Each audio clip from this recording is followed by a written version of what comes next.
আমরা যখন দেখব উম্মতের মধ্যে ইসলাম বিরোধী কোন কার্যকলাপ চলছে, সারা দুনিয়া আমাদের বিরাগী হতে পারে।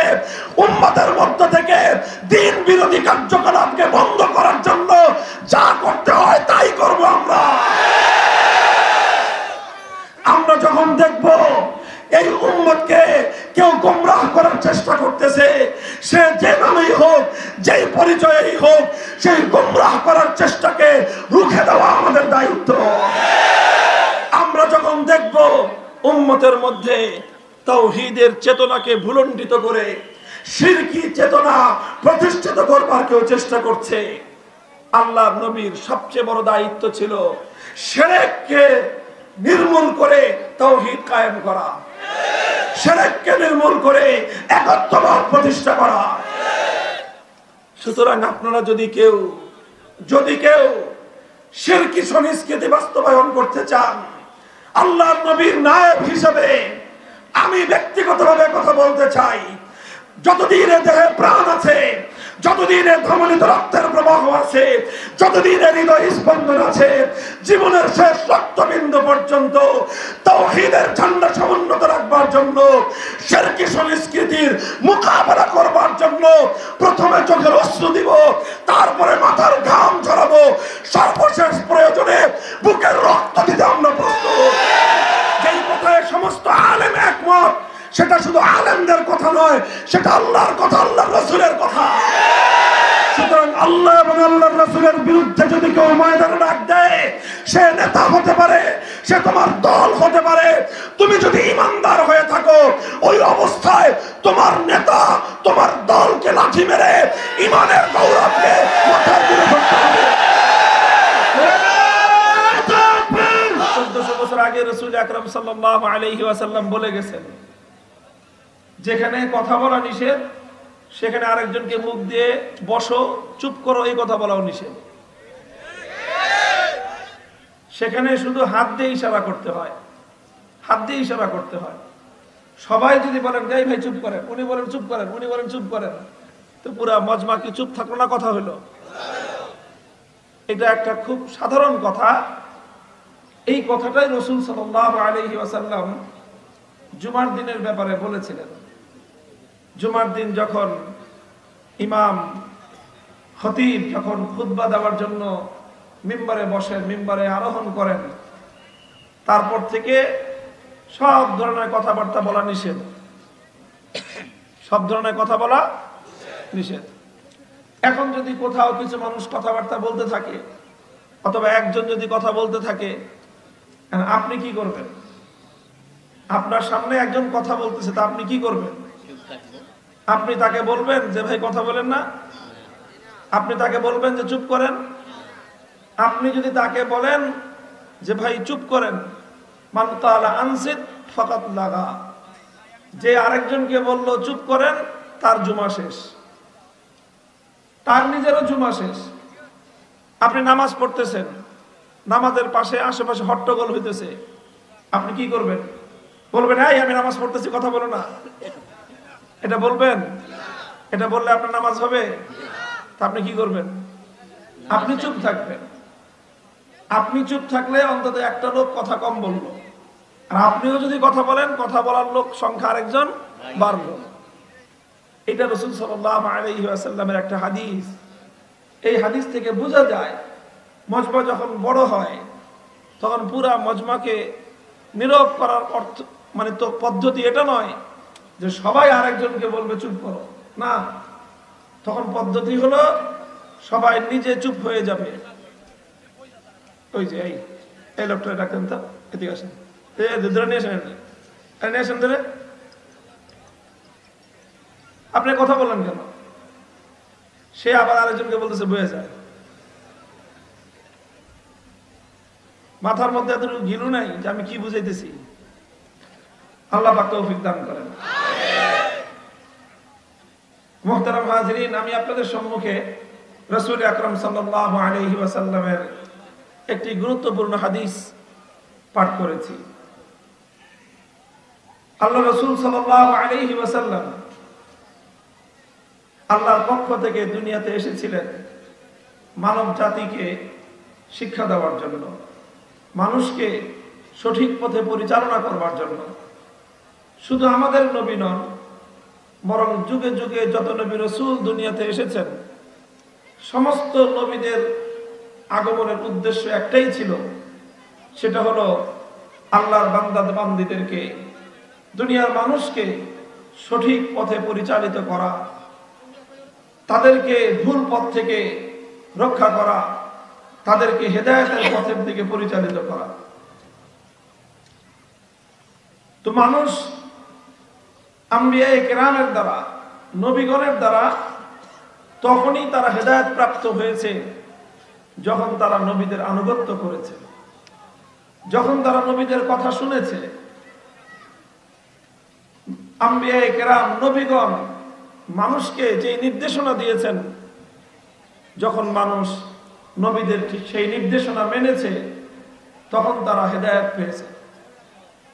এজন্য বিশ্ব সভ্যতার ইতিহাস পর্যালোচনা করলে দেখা যাবে যে এই পৃথিবীতে মানব সভ্যতার বিকাশ সাধন হয়েছে নবীদের মাধ্যমে, মানবতার উন্নতি সাধন হয়েছে আম্বিয়ায়ে কেরামের মাধ্যমে।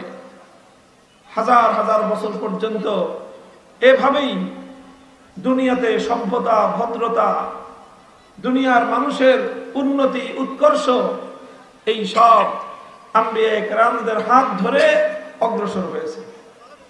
আল্লাহ পাক রব্বুল আলামিন সকল নবীদের কবরগুলোকে জান্নাতের পরিপূর্ণ বাগান হিসেবে কবুল করেন, আর তাদের রুহানি ফয়ুজ পুরা বিশ্ববাসীকে আল্লাহ পাক নসিব করুন। এজন্য আল্লাহ নবী বলেছেন, ইন্না বানি ইসরাঈলা কানাত তাসুসুহুমুল আম্বিয়া কুল্লামা হালাকা নাবিয়্যুন খালাফাহু আখার ওয়ালা নাবিয়্যা বাদি। নবীজি বলেন যে আমার আগে বনি ইসরাইলে নবী আসতেন এবং সেই নবী বনি ইসরাইলকে পরিচালনা করতেন, তাদের নেতৃত্ব দিতেন, তাদের দায়িত্ব সামাল দিতেন। কুল্লামা হালাকা নাবিয়্যুন, এক নবী মৃত্যুবরণ করলে খালাফাহু আখার, সঙ্গে সঙ্গে আরেকজন নবী সেই পূর্বের নবীর স্থলাভিষিক্ত হতেন এবং আবার উম্মতের দায়িত্ব নিজের কাঁধে তুলে নিতেন। এভাবেই চলেছে হাজার হাজার বছর পর্যন্ত। উম্মত, জাতি, মানুষ নবীদের নেতৃত্বে চলেছে। আল্লাহ নবী বলেন, এই ধারায় চলতে চলতে আমি হলাম সর্বশেষ নবী, আমার পরে পৃথিবীতে আর কোন নবী আসবে না, আমার পরে কোন নবী আসবে না।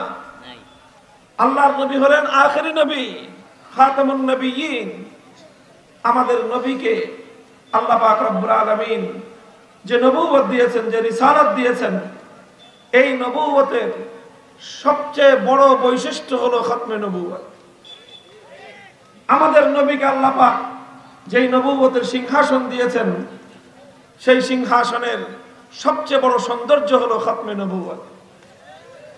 কাজেই এই খতমে নবুয়তের সিংহাসনে আমাদের নবী ছাড়া আর কারো বসবার অধিকার নেই। কিয়ামত পর্যন্তের জন্য সিংহাসন আখেরি নবীর জন্য সংরক্ষিত। নবীজি দুনিয়াতে নেই, উম্মতের দায়িত্ব হলো খতমে নবুয়তের সিংহাসনের মর্যাদাকে রক্ষা করা। সুতরাং নবীর ইন্তেকালের পর কিয়ামত পর্যন্ত যদি কোন কুলাঙ্গার, কোন মিথ্যাবাদী, কোন দাজ্জাল, কোন প্রতারক, কোন ভণ্ড আল্লাহর নবীর পরে নবুয়তের মসনদে বসতে চায়, সে সারা দুনিয়ার সমস্ত উম্মতে মুহাম্মাদীর জানের দুশমন। একে বরদাস্ত করা যাবে না। সব জায়গায় নমনীয়তা চলে না, সব জায়গায় নমনীয়তা চলে না। যারা আশিকে রাসূল, যারা নবীর উম্মত, যারা নবীকে ভালোবাসে, নবীজিকে মহব্বত করে, এই খতমে নবুয়তের যারা বিরোধিতা করবে, তাদের সাথে তাদের জানের দুশমন হবে। কাদিয়ানের ভণ্ড নবী, প্রতারক মির্জা গোলাম আহমদ, এজন্যই সারা পৃথিবীর উম্মতে মুহাম্মাদিয়ার দুশমন। যারা এই গোলাম আহমদ কাদিয়ানের অনুসারী হবে, তার অনুসারী বলে নিজেদেরকে আহমদী অথবা নিজেদেরকে কাদিয়ানী বলে পরিচয় দিবে, তারা আখির নবীর উম্মত নয়, ওরা কাফের, ওরা বেঈমান। সুতরাং এই কাফেরদেরকে, এই অমুসলিমদেরকে এই সুযোগ দেওয়া যাবে না যে তারা মুসলমানদের রূপ ধারণ করে মুসলিম জনতাকে তারা প্রতারণা করবে। প্রতারণা পৃথিবীর কোন সমাজে গ্রহণযোগ্য নয়। ধোঁকাবাজি, প্রতারণা শুধু আজকে নয়, পৃথিবীতে কোনোদিন কোন জাতির নিকট ধোঁকাবাজি আর প্রতারণা এটার অনুমোদন নাই। আপনি একটা চকলেট তৈরি করবেন 1 টাকা দামের, আপনি চকলেটটা তৈরি করে এই চকলেটের উপর আরেকটা কোম্পানির লেবেল লাগায় দিলেন, নাবিস্কো কোম্পানি লিখে আপনি চকলেটটা বাজারজাত করলেন। দোকানে দোকানে গিয়ে বললেন যে এই যে নাবিস্কো কোম্পানির চকলেট আপনারা আমার কাছ থেকে নেন। দোকানদাররা নিল, কোম্পানি জানতে পারলো নাবিস্কো কোম্পানি যে এক লোক আমাদের কোম্পানির লেবেল লাগায় বাজারে বাজারে চকলেট বিক্রি করতেছে। এই কথা জানার পর তারা আপনাকে ডেকে নিয়ে পুরস্কার দিবে, তুমি ভালো কাজ করছো, কারণ তুমি আমাদের কোম্পানির নামে চকলেট বানায় বিক্রি করতেছো। পুরস্কার দিবে, কি করবে? আপনার বিরুদ্ধে মামলা দিবে, প্রতারণার মামলা দিবে, ধোঁকাবাজির মামলা দিবে। এই মামলা হওয়ার পর পুলিশ আপনাকে সালাম দিবে না, পুলিশ আপনাকে গ্রেফতার করে নেবে। ধোঁকাবাজি এবং প্রতারণার দায়ে আপনাকে গ্রেফতার করবে, গ্রেফতার করে আদালতের কাছে সুপর্দ করবে, হাতে হ্যান্ডকাপ পরায়ে যে প্রতারক। এরপরে আদালত কি করবে? জামাই আদরে আপনাকে বাড়িতে পাঠিয়ে দিবে, আপনাকে 14 শিখের মধ্যে ভরবে, আপনার ব্যাপারে রায় দিবে 3 বছরের জেল। কেন? কারণ তুমি নাবিস্কো কোম্পানির নামে মানুষকে ধোঁকা দিয়েছো, তুমি আরেকজনের কোম্পানির লোগো ব্যবহার করে তুমি তোমার পণ্য বাজারজাত করেছো। এই জন্য আদালত আপনার বিরুদ্ধে ব্যবস্থা নেবে, প্রশাসন আপনার বিরুদ্ধে ব্যবস্থা নেবে, নাবিস্কো কোম্পানি আপনার বিরুদ্ধে ব্যবস্থা নেবে। মুহতারাম হাজিরিন, এটা কি আমি খুব কোনো কঠিন কথা বললাম না সহজ কথা? দুনিয়ার প্রত্যেকটা মানুষ এই কথাটা বুঝে, সবাই এই কথাটা বুঝে, অথচ আফসোস লাগে, আক্ষেপ লাগে, এত বড় বড় শিক্ষিত, দেশ চালায়, দুনিয়া চালায়, তারা এই কথাটুকু বুঝলো না যে 1 টাকা দামের চকলেটের ব্যাপারে আরেকটা কোম্পানির আরেকজনের নাম ব্যবহার করা ধোঁকাবাজি আর প্রতারণা। আর এই ধোঁকাবাজির শাস্তি হলো তার জন্য সাজা, তার জেল, তার জুলুম, এটাই হলো তার জন্য প্রাপ্য শাস্তি। অথচ কোন ব্যক্তি মুসলমান না হয়ে, ইমানদার না হয়ে, শেষ নবী বিশ্বাস না করে সে যদি ইসলাম ধর্মের নাম ব্যবহার করে, সে যদি ইসলাম ধর্মের নামে মসজিদ ব্যবহার করে, সে যদি ইসলাম ধর্মের নাম ব্যবহার করে মানুষের মধ্যে নিজের আদর্শ প্রচার করে, তাহলে সে হলো একজন অমুসলিম। কিন্তু সে ইসলামের নাম ব্যবহার করে নিজের ভণ্ডামির আদর্শ প্রচার করলো। সে 1 টাকার ওই নাবিস্কো চকলেট প্রতারণাকারীর চেয়ে লক্ষ কোটি গুণ বেশি ভণ্ড এবং প্রতারক। আমরা এই দাবি করতেছি, 1 টাকার চকলেট, 2 টাকার বিস্কুট, 5 টাকার চিপস, 10 টাকার চানাচুর, এই সকল ছোট ছোট বিষয়েও আরেকজনের নাম ব্যবহার করা মহা প্রতারণা। সেক্ষেত্রে ঈমান মুমিনের কাছে সবচেয়ে বড় মূল্যবান সম্পদ। একজন মুমিনের কাছে দুনিয়াতে ঈমানের চেয়ে দামি কোনো সম্পদ হতে পারে না। এই মূল্যবান সম্পদের ব্যাপারে ভণ্ড কাদিয়ানীরা তারা ইসলামের নাম ব্যবহার করে তারা সাধারণ ধর্মপ্রাণ মানুষকে প্রতারিত করতেছে, মানুষকে বেঈমান বানাচ্ছে। আর মানুষ তাদের এই সুন্দর লোগো দেখে, সুন্দর সাইনবোর্ড দেখে নাম রেখেছে আহমদিয়া জামাত, আহমদিয়া মুসলিম জামাত। এই আহমদিয়া মানে কি জানেন? এই আহমদিয়া মানে নবী আহমদ সাল্লাল্লাহু আলাইহি সাল্লাম না, এই আহমদিয়া মানে গোলাম আহমদ। ওদের কাদিয়ানের ভণ্ড প্রতারকের নাম হলো গোলাম আহমদ। এরা নিজেদের নাম রেখেছে আহমদিয়া মুসলিম জামাত। আমাদেরকে ধোঁকা দিতে চায়, সাধারণ মানুষদেরকে ধোঁকা দিতে চায় যে এই যে আমরা আহমদিয়া, আমরা মনে করছি মনে হয় নবী মুহাম্মদুর রাসূলুল্লাহর অনুসারী। না, এরা আহমদিয়া মানে গোলাম আহমদিয়া, কিন্তু এটা বলে না। কেন? ধোঁকা দেওয়ার জন্য, মানুষের সঙ্গে প্রতারণা করার জন্য। এই ভণ্ড এবং প্রতারকদের হাত থেকে সাধারণ ধর্মপ্রাণ মুসলমানদের ঈমান রক্ষা করার জন্য এদের বিরুদ্ধে প্রতারণা, এদের বিরুদ্ধে ভণ্ডামির অভিযোগে শাস্তিমূলক ব্যবস্থা গ্রহণ করা, এটা ছিল মুসলমানদের শাসকের দায়িত্ব, এটা ছিল মুসলিম আদালতের দায়িত্ব, এটা ছিল মুসলমানদের প্রশাসনের দায়িত্ব। কিন্তু দুর্ভাগ্যজনকভাবে প্রশাসন বলেন, আদালত বলেন, শাসক বর্গ বলেন, সবাই নীরব। কারণ এদের বিরুদ্ধে কিছু বলতে গেলে, কিছু করতে গেলে সারা দুনিয়ার আন্তর্জাতিক সন্ত্রাসী গোষ্ঠী ইহুদি এবং খ্রিস্টানরা তখন এই কাদিয়ানীদের পক্ষে এসে দাঁড়ায়। আর বাংলাদেশ থেকে যত মুরগি চোরা, গরু চোরা, যত অপরাধী, এই সবগুলো গিয়ে কাদিয়ানীদের পক্ষে দাঁড়ায়। আন্তর্জাতিক সন্ত্রাসী আর দেশি চোর ডাকাত সব কাদিয়ানীদের পক্ষে দাঁড়াবে। কারণ আমাদের দেশে একটা প্রবাদ আছে, চোরে চোরে মাসতুতো ভাই। এরা সব ইসলামের বিরুদ্ধে একজোট।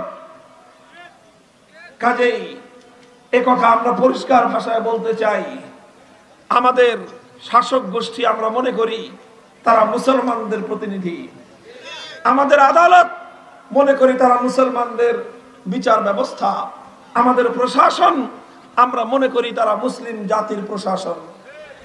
কাজেই ইসলামের নামে, ঈমানের নামে এই প্রতারণাকারী ভণ্ড প্রতারক চক্র কাদিয়ানীদের খপ্পর থেকে উম্মতকে হেফাজত করা তাদের দায়িত্ব।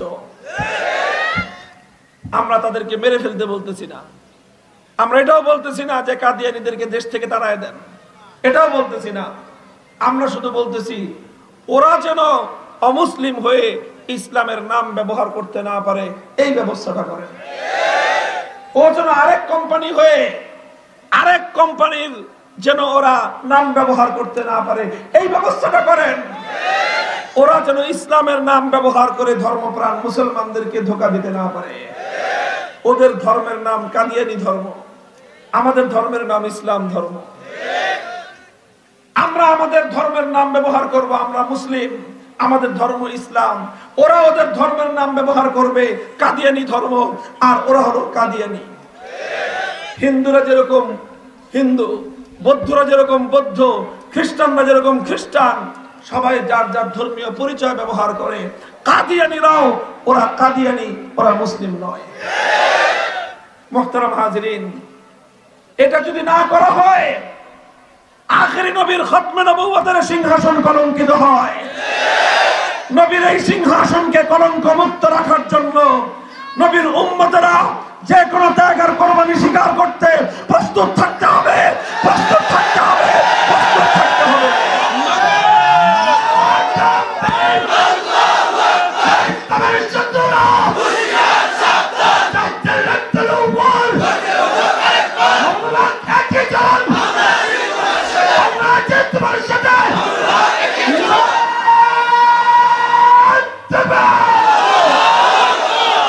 মুহতারাম হাজিরিন, দ্বিতীয় কথা, তাহলে আল্লাহ নবী বললেন আমার আগে, শেষ নবীর আগে দুনিয়াতে মানুষকে, উম্মতকে পরিচালনা করতেন নবীগণ। আল্লাহ নবী বললেন আমি হলাম শেষ নবী, আমার পরে আর কোন নবী। তাহলে এখানে প্রশ্ন জাগে, হুজুর এতদিন পর্যন্ত, হাজার হাজার বছর পর্যন্ত দুনিয়ার মানুষকে নেতৃত্ব দিল নবীগণ, পরিচালনা করলো নবীগণ, আপনি বলতেছেন আপনি শেষ নবী, আপনার পরে আর কোন নবী আসবে না। তাহলে প্রশ্ন হলো আপনার পরে আপনার এই উম্মত পরিচালনা করবে কে? আপনার পরে এই উম্মতের হাল ধরবে কে? প্রশ্ন জাগে কি জাগে না? সেই প্রশ্নের জবাব দিয়েছেন আল্লাহর নবী, আল উলামা ওয়ারাসাতুল আম্বিয়া, আল উলামা ওয়ারাসাতুল আম্বিয়া। নবীজি বলেছেন আলেমগণ হলেন নবীদের উত্তরাধিকারী, আলেমগণ হলেন নবীদের ওয়ারিস, নবীদের উত্তরাধিকারী। হে উলামায়ে কেরাম, এটা শুধু উত্তরাধিকারী হওয়া, এটা শুধু মর্যাদার বিষয় নয়, এটা শুধু ফজিলতের বিষয় নয়, এটা যতটা ফজিলত এবং মর্যাদার বিষয় তার চেয়েও বেশি দায়িত্ব এবং কর্তব্যের বিষয়। আল্লাহর নবী বলে গেলেন উম্মতের আলেমরা হলেন উম্মতের জন্য নবীদের উত্তরাধিকারী, নবীদের ওয়ারিসিন, তারাই হলেন নবীদের স্থলাভিষিক্ত। এই হাদিসের মাধ্যমে আল্লাহর নবী দুটি বার্তা দিয়েছেন, দুটো মেসেজ। কয়টা বার্তা? দুটো বার্তা আল্লাহর নবী দিয়েছেন। একটি বার্তা দিয়েছেন সাধারণ উম্মতকে কেন্দ্র লক্ষ্য করে, যারা আলেম না, যারা আলেম না তাদের প্রতি একটা বার্তা, আর যারা আলেম তাদের প্রতি আরেকটা বার্তা। যারা আলেম না, গায়রে আলেম, নন আলেম, সে যেই হন, শিক্ষিত হন অশিক্ষিত হন, ব্যবসায়ী হন চাকরিজীবী হন, রাজনীতিবিদ হন প্রশাসনের লোক হন, সকলের প্রতি একটা বার্তা হলো আল্লাহর নবীর। নবীজি তাদেরকে একটা আশার বাণী শুনিয়েছেন, তাদেরকে হতাশার হাত থেকে আল্লাহর নবী সান্ত্বনার বাণী শুনিয়েছেন। কি? ওই যে যখন পয়গাম আসলো, 1000 বছর পর্যন্ত উম্মতের দেখভাল করেছে নবীগণ, উম্মতের দেখভাল করেছে নবীগণ। শেষ নবীর পরে আর কোন নবী আসবে না। এখন উম্মতের সাধারণ মানুষের কাছে একটা হতাশার কালো মেঘ ছেয়ে পড়তে পারে। তারা মনে করতে পারে এতদিন তো আমাদেরকে দেখভাল করতো নবীগণ, এখন আর কোন নবী আসবে না, তাহলে আমাদের কি হবে? কে আমাদেরকে দেখে শুনে রাখবে? এইরকম একটা হতাশার মাঝে আল্লাহর নবী উম্মতকে সান্ত্বনার বাণী শুনিয়েছেন। হে উম্মত, তোমাদের চিন্তার কোনো কারণ নেই, হতাশ হওয়ার কোনো কারণ নেই, নিরাশ হওয়ার কোনো কারণ নেই। কারণ নবুয়তের ধারা কিয়ামত পর্যন্তের জন্য বন্ধ হয়ে গেলে কি হবে? আর কোন নবী আসবে না, ঠিক। নবুয়তের দুয়ার বন্ধ, তবে কিয়ামত পর্যন্ত নবীদের জায়গায় নবীদের উত্তরাধিকারী আলেমরাই তোমাদের দেখভাল করবে, আলেমরা তোমাদের দেখভাল করবে। এই কথার মাধ্যমে আল্লাহর নবী উম্মতকে বার্তা দিলেন, উম্মতকে একটা বার্তা দিয়েছেন, একটা মেসেজ দিয়েছেন। আমি উম্মতের কাছে জানতে চাই আল্লাহর নবীর সেই বার্তা, সেই অনুরোধ, নবীর সেই ওসিয়ত রক্ষা করতে প্রস্তুত আছেন তো আপনারা? হাত নামান। একটা দৃষ্টান্ত দেই। মনে করেন একজন বাবা মৃত্যু শয্যায় একজন বাবা জীবন সায়ান্নে উপনীত। সে মনে করতেছে যে কোনো মুহূর্তে তার জীবন চলে যাবে। তার অনেকগুলো ছোট ছোট ছেলে মেয়ে আছে, একটার বয়স 4 বছর, একটার বয়স 6 বছর, একটার বয়স 10 বছর, একজনের বয়স 12 বছর, 15 বছর, সব ছোট ছোট অপ্রাপ্ত বয়স্ক। আরেকটা ছেলে আছে বড়, 25 বছর, সে অ্যাডাল্ট, সে পূর্ণপ্রাপ্ত বয়স্ক, বুঝমান। বাবা মৃত্যু শয্যায় শুয়ে, হাসপাতালের বিছানায় শুয়ে সবগুলো ছেলেপেলেকে ডেকেছে, ডেকে ছোট ভাইদেরকে বলতেছে, দেখো বাবা, আমি হয়তো থাকবো না, আমি চলে যাব। বড় ভাইয়ের হাতটা ধরে ছোট ভাইগুলোকে ডেকে নিয়ে সবগুলোর হাত একসাথে করে বাবা বড় ভাইয়ের হাতে দিয়ে গেল। বড় ভাইকে বলে গেল, দেখ বাবা, আমি চলে যাচ্ছি, আমার পরে তুই ওদের জন্য অভিভাবক, তুই ওদের বাবার মতো, তুই ওদেরকে দেখে শুনে রাখবি। আর ছোট ভাইদেরকে বলে গেলেন যে দেখো, আমি চলে যাচ্ছি, আমার পরে তোমাদের এই বড় ভাই তিনিই তোমাদের বাবার মতো। সুতরাং তোমরা কখনো তার বিরোধিতা করবা না, কখনো তার অবাধ্য হবে না, তার কথা মেনে চলবা। এই কথা বলার পর কিছু সময় পর বাবার ইন্তেকাল হয়ে গেল। এবার বলেন, বাবার মৃত্যুর পরে ছোট ভাইদের এবং বড় ভাইয়ের কোনো দায়িত্ব আছে না নাই? ছোট ভাইদের দায়িত্ব কি? ছোট ভাইদের দায়িত্ব, বাবা যেহেতু বলে গেছেন যে বাবার মৃত্যুর পরে তো আর নতুন বাবা আসবে, কি বলেন? বাপ কি পাওয়া যায় নতুন করে? বাপ তো চলে গেছেন, বাপকে তো আর পাওয়া যাবে না। এখন বাবা আমাদেরকে ওসিয়ত করে গেছেন বড় ভাইকে মানতে, বড় ভাইয়ের কথা শুনতে, বড় ভাইয়ের আনুগত্য করতে। এখন যদি আপনারা বা ওই ছোট ভাইয়েরা বড় ভাইয়ের কথা যদি না মানে, বড় ভাইয়ের সঙ্গে যদি বিরোধিতা করে, তাহলে কি শুধু বড় ভাইয়ের বিরোধিতা হবে না বাবার কথা অমান্য করা হবে? কথা বলেন, এটা কি শুধু বড় ভাইকে অমান্য করা হবে না বাবার কথা, বাবার অন্তিম ওসিয়তকে অমান্য করা হবে? কথা বলেন, ঠিক না বেঠিক? সুতরাং হে উম্মতের জনসাধারণ, আল্লাহর শপথ করে বলি, আল্লাহর নবী ঠিক এভাবেই, আল্লাহর নবী গোটা উম্মতের জন্য পিতার মতো। কার মতো? এটা শুধু আমার কথা নয়, এটা সহিহ বুখারীর বর্ণিত আল্লাহর নবীর সহিহ হাদিস।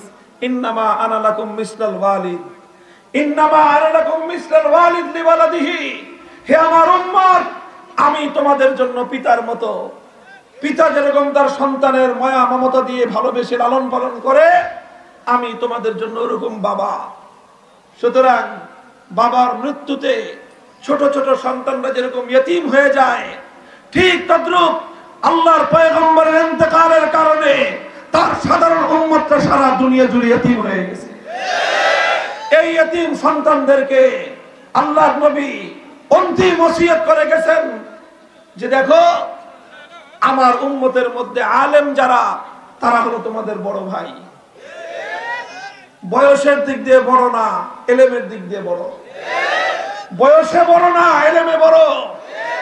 সুতরাং এই বড় ভাইদের কাছে সাধারণ উম্মতকে আল্লাহর নবী বলে গেছেন যে আমি তোমাদেরকে বলে গেলাম, তোমরা বড় ভাইয়ের কথা মানবা, বড় ভাইদের বিরোধিতা করবা না, তাদের অবাধ্য হবে না, তাদের কথা অমান্য করবা না। এখন কেউ যদি ওলামায়ে কেরামের কথার বিরুদ্ধাচরণ করে, তাদের কথা অমান্য করে, সে কি শুধু আলেমদের কথা অমান্য করলো না স্বয়ং দিনের নবীর কথা অমান্য করলো? এটা গেল সাধারণ মানুষের প্রতি বার্তা।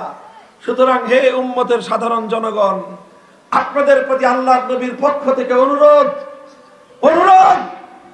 আলেমদের বিরোধিতা করে আল্লাহর নবীর কথা অমান্য করবেন না। আলেমদের বিপক্ষে নামা, আলেমদের বিপক্ষে অবস্থান নেওয়ার অর্থ হলো স্বয়ং হাউজে কাউসারের পেয়ালা হাতে শাফাআতের নবীর বিরোধিতা করা।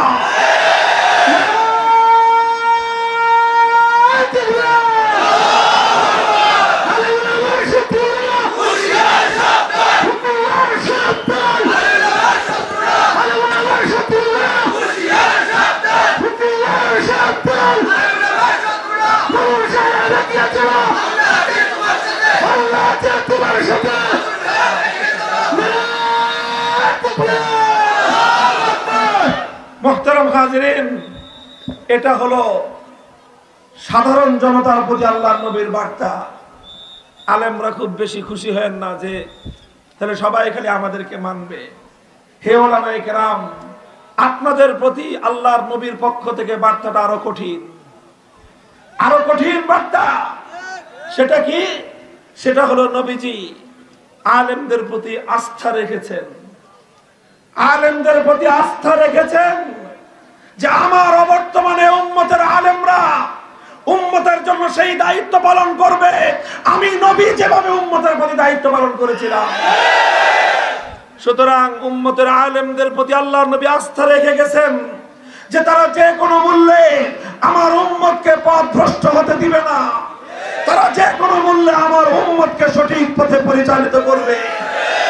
সুতরাং হে উম্মতের উলামায়ে কেরাম, আমার আর তোমার দায়িত্ব হলো যেদিন থেকে আমি আর তুমি আমাদের পক্ষে আসমানি ওহীর ইলম ধারণ করেছি, সেই দিন থেকে ইলম ধারণ করার অর্থ, ইলম হাসিল করার অর্থ শুধু আলেম খেতাব এবং আলেম পরিচয় বহন করা নয়, বরং আল্লাহর নবীর উত্তরাধিকারের বিশাল দায়িত্বের বোঝা কাঁধে বহন করা, উম্মতের দায়িত্বের জোয়াল নিজের কাঁধে তুলে নেওয়া। সুতরাং কোন পরিস্থিতিতে, কোন অবস্থায় উম্মতের উলামায়ে কেরাম উম্মতকে একা ফেলে যেতে পারে না। সর্বপরিস্থিতিতে উম্মতকে সঠিক পথ দেখানো, সঠিক পথে পরিচালিত করা আলেমদের দায়িত্ব। কাজেই যদি এই দায়িত্ব পালন আমি আর তুমি করতে ব্যর্থ হই, হে উম্মতের আলেমগণ, দুনিয়াতে কেউ আমাদেরকে জিজ্ঞাসা না করলেও কিয়ামতের দিন আল্লাহর নবী জিজ্ঞাসা করবেন, আমার এতিম উম্মতকে তোমাদের হাতে রেখে এসেছিলাম, তোমরা আমার উম্মতের ব্যাপারে কি করেছিলা? কথা বলেন। সুতরাং যারা মনে করেন যে আমরা আলেম হয়েছি খুব মজায় মজায় আছি, না, এটা খুব মজার জিনিস না, এটা খুব আনন্দের জিনিস না, এটা দায়িত্ববোধের জিনিস। কিয়ামতের দিন আল্লাহর নবীর কাছে জবাব দিতে হবে। কাজেই সেজন্যই আমরা বলি উম্মতের আলেম হিসেবে এটা আমাদের দায়িত্ব। আমরা যখন দেখব উম্মতের মধ্যে ইসলাম বিরোধী কোন কার্যকলাপ চলছে, সারা দুনিয়া আমাদের বিরাগী হতে পারে, উম্মতের মধ্য থেকে দ্বীন বিরোধী কার্যকলাপকে বন্ধ করার জন্য যা করতে হয় তাই করব। আমরা যখন দেখব এই উম্মতকে কেউ গোমরাহ করার চেষ্টা করতেছে, সে যে নামেই হোক, যেই পরিচয়েই হোক, সেই গোমরাহ করার চেষ্টাকে রুখে দেওয়া আমাদের দায়িত্ব। আমরা যখন দেখব উম্মতের মধ্যে তাওহীদের চেতনাকে ভুলণ্ঠিত করে শিরকি চেতনা প্রতিষ্ঠিত করবার কেউ চেষ্টা করছে, আল্লাহর নবীর সবচেয়ে বড় দায়িত্ব ছিল শিরককে নির্মূল করে তাওহীদ কায়েম করা, শিরককে নির্মূল করে একত্ববাদ প্রতিষ্ঠা করা।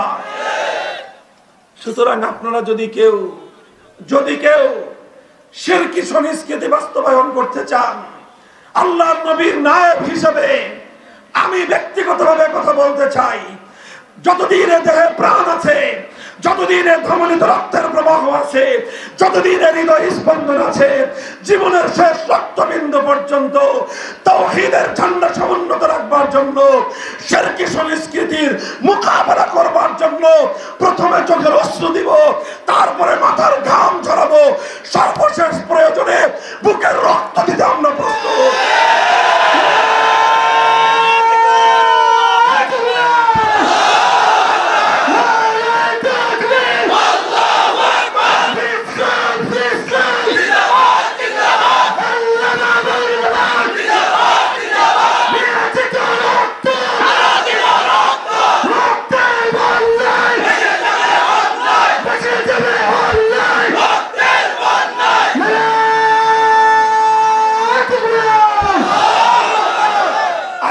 কথা বলে শেষ করছি। একটা কথা মনে রাখবেন, উম্মতের আলেমগণ সবাই যখন ঐক্যবদ্ধভাবে একমত হয়ে কোনো কথা বলে, কি বললাম, উম্মতের সকল আলেমগণ যখন একমত হয়ে কোনো কথা বলে, এটাকে ইসলামের পরিভাষায় বলা হয় ইজমা। কি বলা হয়? উম্মতের সকল আলেমদের ঐক্যমতের কোন কথা, এটা শুধু আলেমের কথা নয়, এটাই আল্লাহর কথা। কথাটা গভীরতা বুঝেন। উম্মতের সমস্ত আলেম যখন কোন একটা বিষয়ে একমত হয়ে যাবে, সেই কথাটা কি শুধু আলেমের কথা থাকে? সেটা আল্লাহর কথা হয়ে যায়, সেটা ইসলামের সিদ্ধান্ত হয়ে যায়। হ্যাঁ, যেই বিষয়ে আলেম ওলামাদের মধ্যে মতবিরোধ আছে, সেই বিষয়ে প্রত্যেকের আলেমের কথা তার নিজের, কিন্তু যেই বিষয়ে কোনো মতবিরোধ নাই, সবাই একমত, সেই কথাটা কোনো আলেমের একক কথা নয়, সেটা ইসলামের কথা, সেটাই আল্লাহর রাসূলের কথা, সেটাই আল্লাহর কথা। হে উম্মত, সুতরাং যখন কোনো বিষয়ে দেশের সমস্ত আলেম একমত হয়ে যাবে, সেই বিষয়ে অন্য কেউ যদি তোমাদেরকে আলেমদের বিপক্ষে ডাক দেয়, তোমরা সেই কথায় সাড়া দিবা না, কারণ যেই কথায় সমস্ত আলেম একমত সেটা শুধু আলেমদের কথা নয়, সেটা আল্লাহর কথা, আল্লাহর রাসূলের কথা। সুতরাং আল্লাহ এবং আল্লাহর রাসূলের বিরুদ্ধে যদি কেউ ময়দানে ডাক দেয়, সে নেতা হতে পারে, সে তোমার দল হতে পারে, তুমি যদি ঈমানদার হয়ে থাকো, ওই অবস্থায় তোমার নেতা তোমার দলকে লাঠি মেরে ঈমানের গৌরবকে মাথার উপরে ধরতে হবে।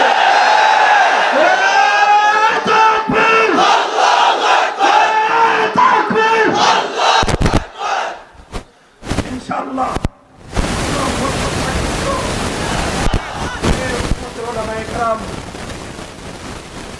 আল্লামা আব্দুর রহমান শৌকী রাহিমাহুল্লাহর উত্তরসূরিগণ মনে রাখবেন, আমরা এভাবেই হাজার বছর ধরে উত্তরাধিকার সূত্রে উম্মতের আমানতের দায়িত্ব আমরা কাঁধে বহন করেছি।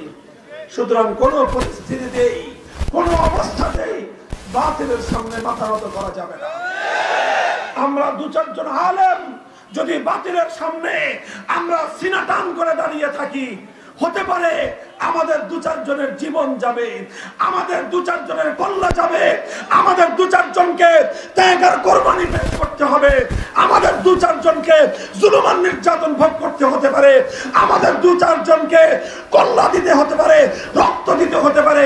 এর বিনিময়ে পুরা উম্মত গোমরাহি থেকে বেঁচে যাবে, এর বিনিময়ে আল্লাহর নবীর ইতিম উম্মত তাদের হেফাজত হয়ে যাবে ইনশাআল্লাহ। আমরা এভাবে আলেমরা প্রস্তুত আছি, আপনারা আলেমদের অনুসরণ করবেন তো? ওলামায়ে কেরামের পিছনে গোটা জাতি ঐক্যবদ্ধ হবে, আছেন তো? আল্লাহ পাক রব্বুল আলামিন আমাদেরকে এই শপথ রক্ষা করার তৌফিক দান করেন।